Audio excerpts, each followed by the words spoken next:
Hello, good morning. This is Lisbeth ng MedTech ng Lipanya. So, for today's video, dun tayo sa mga ideal extraction site or yung mga veins na karapat-dapat na dun tusukan ang mga pasyente. So, dun tayo sa venipuncture. Venipuncture po, vein yun. Magpapuncture ka sa vein. So, magtutusok ka sa vein. Padaanin muna natin ang maingay.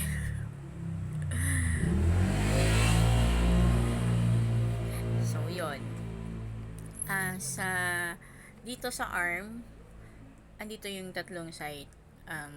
Cephalic vein, median cubital vein or median cephalic vein, basilic. Dito naman po, dorsal vein, pwede po dito. Yung pinaglalagyan po ng swero, pwede po doon. So, bago ka mag-extract doon, at kung halimbawang i-admit ang pasyente, tanungin nyo muna ang nurse kung saan siyang site kung sa left side ba ng hand or sa right. Tama. Tapos, ideal ideal din po ang site ng extraction sa likod ng tuhod. Yun yung popliteal vein na tinatawag. Sa may paa naman, long saphenous vein, yung malapit sa bukong-bukong. Yung kita niyo yung paa, yung may ganon, yung may ganito, yun, may malapit doon. Yun yung long saphenous vein. Magandang site yun. Ingay. Tapos, sa leeg, meron din jugular vein. Tapos, dito sa ulo, scalp vein, at saka temporal vein. So, temporal, dito yan. Dito. Meron dyan. Yung minsan pag nagagalit tayo, meron dyan.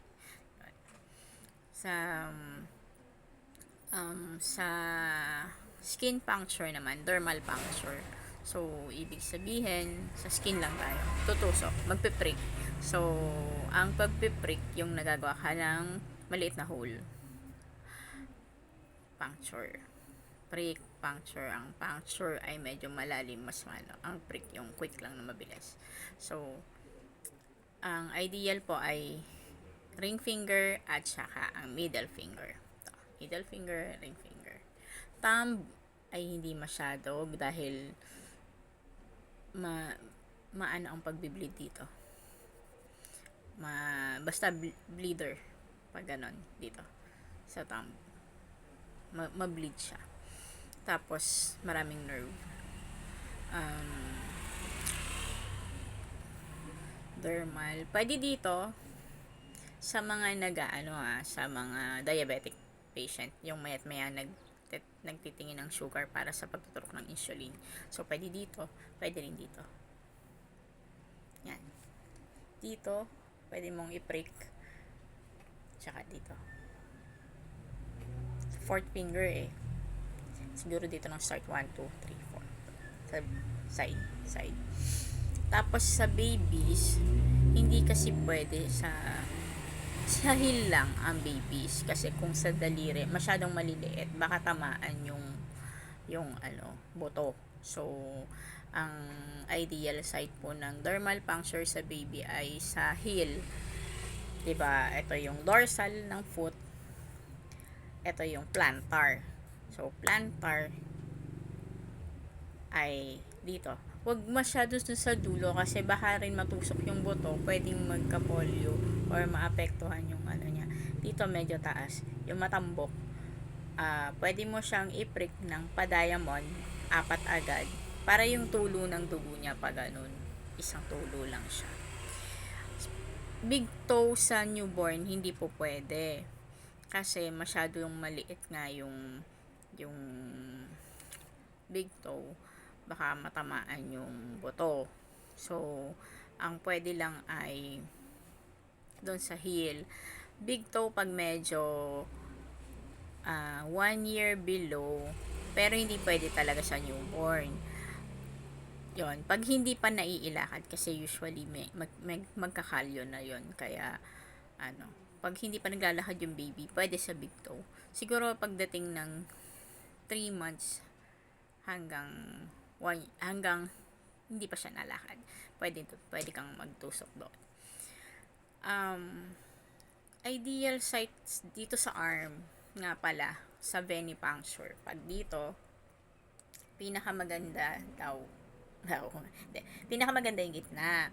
Pero ang pinaka-ideal, cephalic. Kasi mas madali siyang matusok doon. Although nagro-roll siya, mas magandang kapain siya. Talaga meron doon. Basilic, medyo delikado. Kasi underlying nun, meron doong nerve at yung artery na pwedeng tamaan. Since kung halimbawa naman artery yung natamaan nyo, makakakuha din naman kayo. Paano kung halimbawang venous blood ang kailangan? So, hindi pwede. Medyo i-reserve na lang natin yung basilic kasi malapit ka sa brachial artery. Yon. Tapos, sa arterial puncture, radial, dito, pulsuhan siya. Radial dito, nasa ilalim din siya nung mga veins dyan. Medyo malalim. Safe, pinaka-safe siya. Dito naman, sa brachial, dyan. Ilalim siya ng basilic vein. So, may nerve din kasing katabi, kaya ingat-ingat lang kayo ng pagtutusok. Tapos, femoral, dito sa singit. Sa singit. Doon kayo pwedeng mag arterial puncture din. Medyo malakas doon. Tsaka dorsal foot. Dorsal. Meron doon. Makakapanya naman yan tumitibok yun. Sa gilid ng nung dito sa may paa, yung malapit din siya sa bukong-bukong. Malapit din sa heel.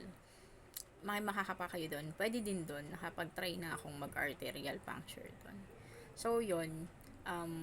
Yun yung pinaka-best site. Earlobe sa dermal puncture, pwede. Kung walang-wala na talaga. Pero, hindi na masyadong ginagamit Usually, sa na to pag yung research sa mga studies na nagamit ko. Yun. Earlobe. Yun, sa mga nagme-medtech, yan yung mga ideal site ng puncture. So, tatlo yan, dermal, veni, at saka arterial puncture. So, tatlong klase ng pagkuhaan ng dugo. So, yun, sa mga bago lang dito sa channel ko, please subscribe, like, and share, and hit the notification bell for more updates. Thank you!